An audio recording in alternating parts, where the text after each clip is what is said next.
Good morning and welcome to another episode of Tea with Z. My name is Zamil Solanki and it's an absolute pleasure to be joining each and every one of you again on another episode of Tea with Z.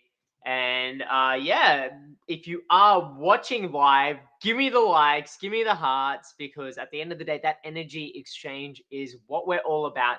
And if you are watching a replay, definitely do the same, because at the end of the day, that's what it's all about. It's all about that energy exchange. And a special shout out to those that are watching from the Limitless Network. And the Limitless Network is a group of like-minded people who just value health, And I'm going to be doing some more funky stuff within that group coming soon. I've been talking about a few things lately, haven't I? And I just need to pull the trigger because I've been working in the background on a few different things, and I'm very excited to be launching some new things very, very soon. And it's going to be, I guess, the culmination of a few little projects happening in the background. And the Limitless Network is the first place where you'll find out about that. So if you haven't joined yet, the details are in the description box below. But one thing I want to kick on today, where we're approaching, pretty much the middle of the month, and we're starting to see some things, get discussed a lot about these new things happening, or what our new post-COVID world will look like. We're starting to see international borders open up. We're starting to see a lot about discussions about, workforce and workplace and culture within an organization. And we've touched on that a lot recently. But what we're starting to see as well is about, the dynamic relationship between an employer and an employee, a company and their team. And as a result of that, what I really wanted to touch on today is, well, we're starting to see a lot of chatter about, and we've spoken about as well, the great resignation and now the boomerang effect. So people will exit the industry, then circle on back. And would you then re-employ them? And I know, speaking with some people, that they would never re-employ somebody that has left their organization. And now what we're starting to see is, this really big emphasis on this boomerang effect, but also this trend that people are now changing their perspectives on that. Changing their perspectives on the sense that going, well, wait a minute, if I've invested all this time and energy training and developing this talent, training and developing this team member, and it's only if they're talent, by the way, that you'd be entertaining this idea.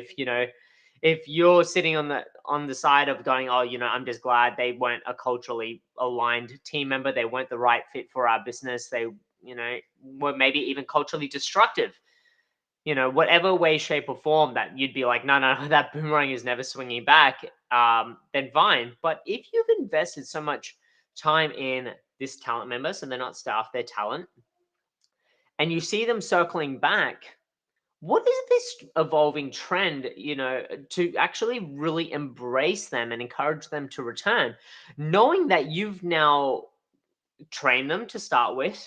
They know your systems, your processes, they know your corporate culture. They've now stepped out of your business. They've gotten different skills, different real world experience. And as a result of that, now with this evolving trend, how are you tapping into that skill? What are you looking for them to not come back and do what they just did previously, but to utilize the skill, the expertise, and this new knowledge that they've had by stepping out? And who knows, they may have even just had a gap year, a gap month, a gap week, whatever it might have been. There's lessons from these absences. There's lessons to be learned and lessons to be leveraged with them stepping out of your business. And as a result of that, how are you going to start to leverage it? Firstly, you need to actually find out what they've been up to, what they actually have learned. And then secondly, you need to then go and understand, well, how can I take those lessons and use them in my business?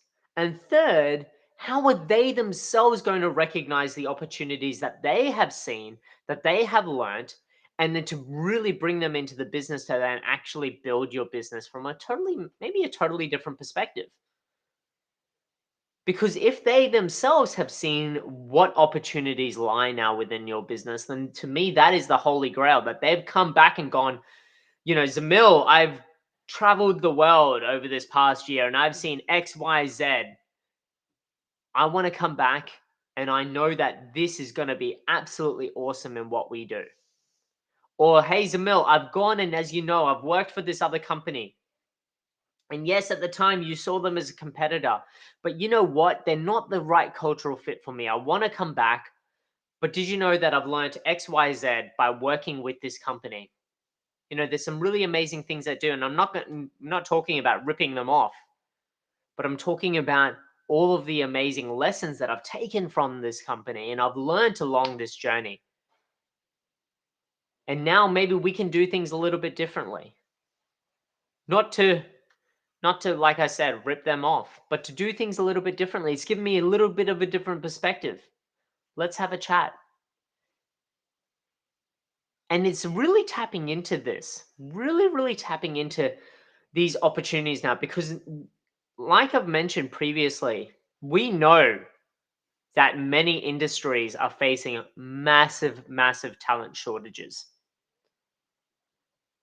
And the talent shortages can only be alleviated if when we are open to really doing things a little bit differently, to really setting ourselves apart and then becoming an employer of choice.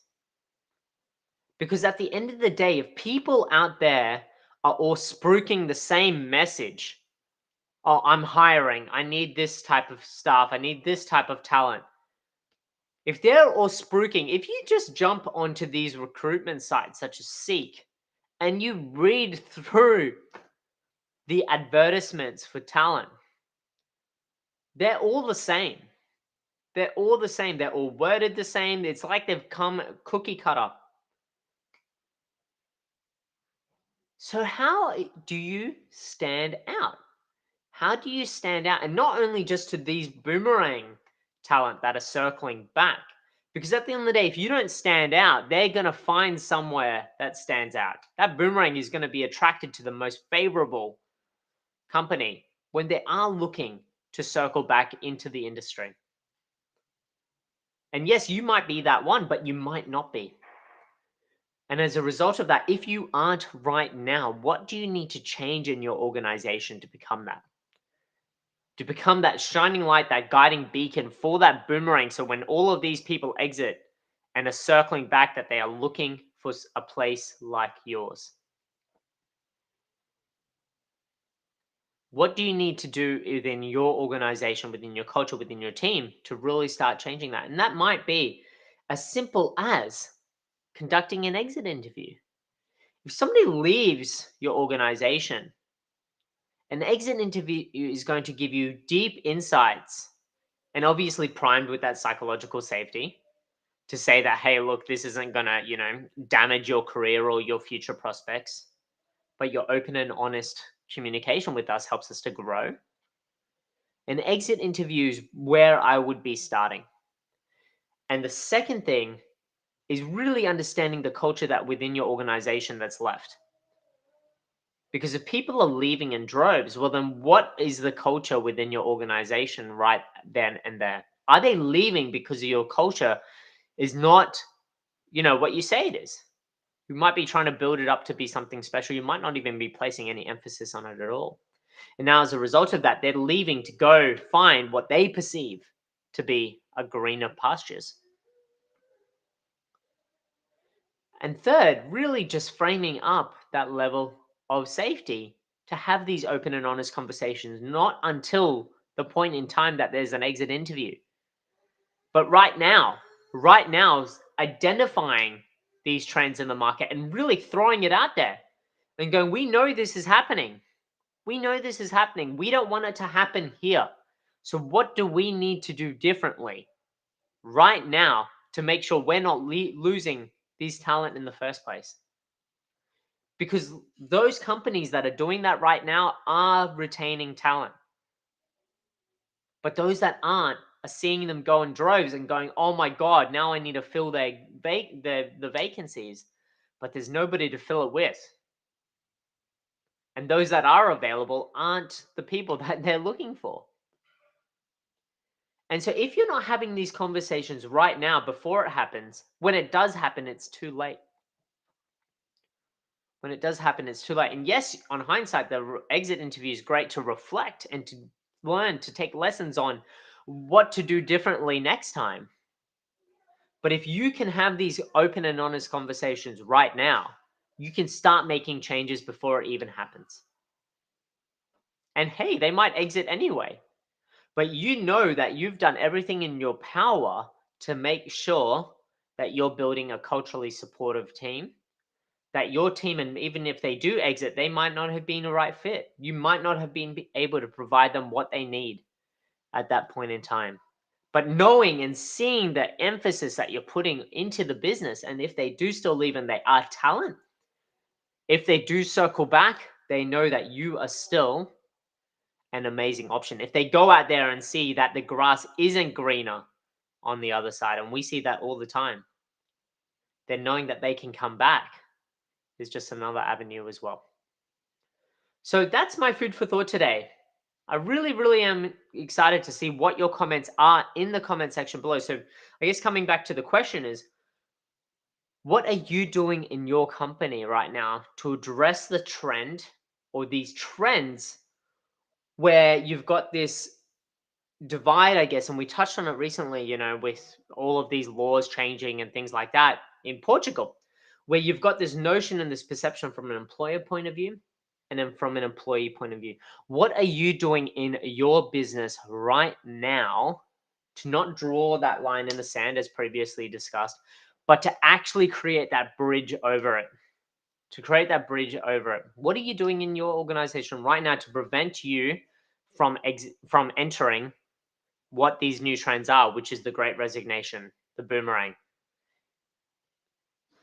Yes, they're trends, but those that are, are unique in their marketplace will not see these trends impact them so much. Because if they're unique in the right ways, then why would you have talent that are leaving you? You'd have talent that are so aligned to what you're trying to create. And as a result, you're then attracting those ones that are also wanting to be a part of that journey. So how are you building that bridge? Tell me in the comment section below. I'm really curious to read this. And if you need a place to chat about this, this is the Limitless Network. The Limitless Network is a group for like-minded people that value health in any way, shape, or form. And that's what it's about.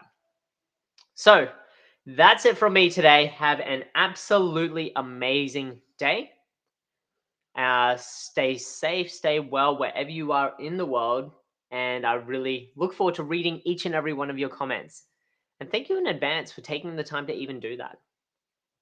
Taking the time to even just reflect on it. But remember, reflecting up here is only self-help.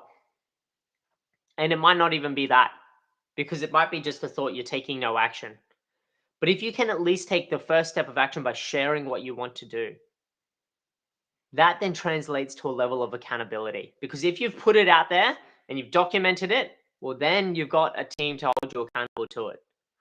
So definitely drop a comment in the comment section below, because that's what it's all about.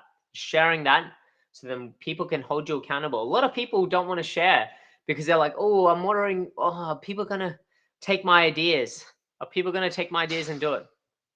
Do you honestly believe that they're going to take your ideas and actually run with it? How many people have amazing ideas and just never act upon it? You always see, oh, I could have been like Elon Musk and invented a electric motor for a car, but you never did it. People will start talking about these ideas long before they actually even come to fruition.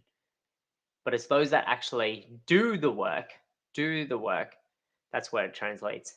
So I really look forward to reading your comments in the comment section below. And like I mentioned before, the Limitless Network is a safe place to do that.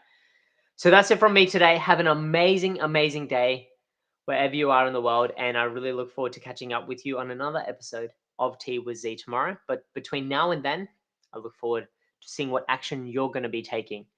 And the first step is just dropping some comments in the comment section below. Awesome. Have an amazing day.